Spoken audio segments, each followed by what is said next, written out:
আসসালামু আলাইকুম। সবাইকে আমন্ত্রণ এনবিএস আন্তর্জাতিক সংবাদে। শুরুতে NBS24.org শিরোনাম।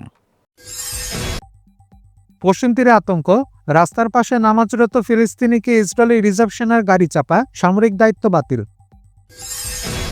সংঘাতের আগুন নতুন করে, সৌদি আরবের আহ্বানের পরদিনই ইয়েমেনের বিচ্ছিন্নতাবাদী অবস্থানে বিমান হামলার অভিযোগ। নিষেধাজ্ঞা উপেক্ষা, 2025 সালের প্রথম 10 মাসে ইরান ইউরোপীয় ইউনিয়নের বাণিজ্য 300 কোটি ইউরো ছাড়ালো। যুদ্ধ থামাতে বড় কূটনৈতিক পদক্ষেপ, রাশিয়ার আগ্রাসন বন্ধে মার্কিন প্রেসিডেন্ট ট্রাম্পের সঙ্গে শিগগিরই বৈঠকে বসছেন জেলেনস্কি।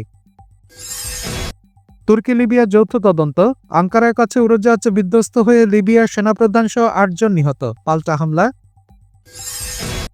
ব্রিটিশ স্ট্রং শ্যাডো ক্ষেপণাস্ত্র ব্যবহার করে রাশিয়ার গুরুত্বপূর্ণ তেল শোধনাগারে আঘাত আনল ইউক্রেন। এবং ইসলামিক স্টেটের লক্ষ্যবিদ্ধ, নাইজেরিয়ায় যুক্তরাষ্ট্র কর্তৃক প্রাণঘাতী হামলা চালানোর দাবি প্রেসিডেন্ট ডোনাল্ড ট্রাম্পের।